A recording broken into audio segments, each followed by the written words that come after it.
देश की सबसे लंबी स्लीमनाबाद टनल का काम 17 साल बाद पूरा हो गया है। करीब 12 किलोमीटर लंबी इस सुरंग के जरिए नर्मदा का पानी विंध्य क्षेत्र के खेतों तक पहुंचाया जाएगा। परियोजना से जबलपुर, कटनी, मैहर, सतना, रीवा और पन्ना जिले के करीब 1450 गांव की 2.5 लाख हेक्टेयर भूमि को स्थायी सिंचाई सुविधा मिलेगी। जमीन से करीब 30 मीटर नीचे बनी इस सुरंग में विश्व स्तरीय निर्माण तकनीक का इस्तेमाल किया गया है। प्रदेश के सिंचाई इतिहास की इस महत्वाकांक्षी परियोजना से विंध्य और महाकौशल क्षेत्र की कृषि अर्थव्यवस्था में बड़ा बदलाव आने की उम्मीद है।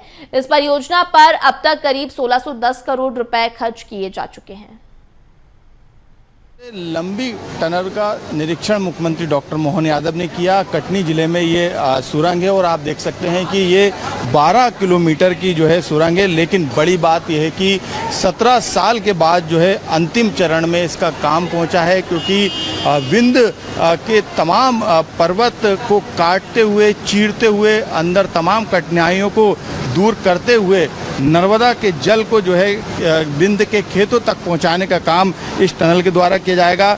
नर्मदा का जल जो है वो विंध्य के खेतों तक पहुंचेगा और 6 जिलों के करीब 1450 गांवों को जो है इससे स्थायी सिंचाई की जो है व्यवस्था मिलने वाली है।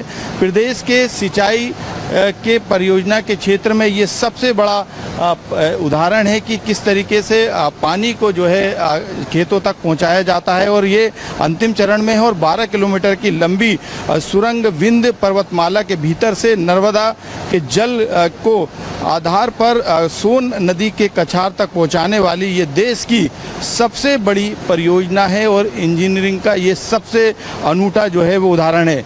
इसके पूरे होने के साथ जो है जबलपुर, कटनी, मैहर, सतना, रीवा, पन्ना के करीब 1450 गांवों को जो है वो भूमि को सिंचित करने में आसानी रहेगी। इसके अलावा 2 लाख हेक्टेयर से ज़्यादा भूमि को जो है स्थायी रूप से सिंचाई की व्यवस्था भी मिलेगी। इतना ही नहीं, विंध्य और महाकौशल क्षेत्र के कृषि अर्थव्यवस्था को ऐतिहासिक जो है परिवर्तन जो है वो देखा जाएगा। आप देखेंगे तमाम जो मशीनें हैं वो यहाँ पर आपको नज़र आएगी कि किस तरीके से जो है यहाँ पर जो सुरंग है उसका काम किया गया। ज़मीन से लगभग 30 मीटर नीचे ये सुरंग है और विश्व स्तरीय निर्माण तकनीक का इस्तेमाल इसमें किया गया है। अब तक 1600 करोड़ से ज़्यादा इस परियोजना में खर्च किए जा चुके हैं। तो ये एक बड़ी परियोजना है जो कि अब लगभग अंतिम चरण में मुख्यमंत्री डॉक्टर मोहन यादव ने इसका निरीक्षण किया और ये परियोजना जो है विंध्य और महाकौशल के सिंचाई परियोजना के साथ जो है एक सशक्त जो है किसानों को बनाने का काम करेगी।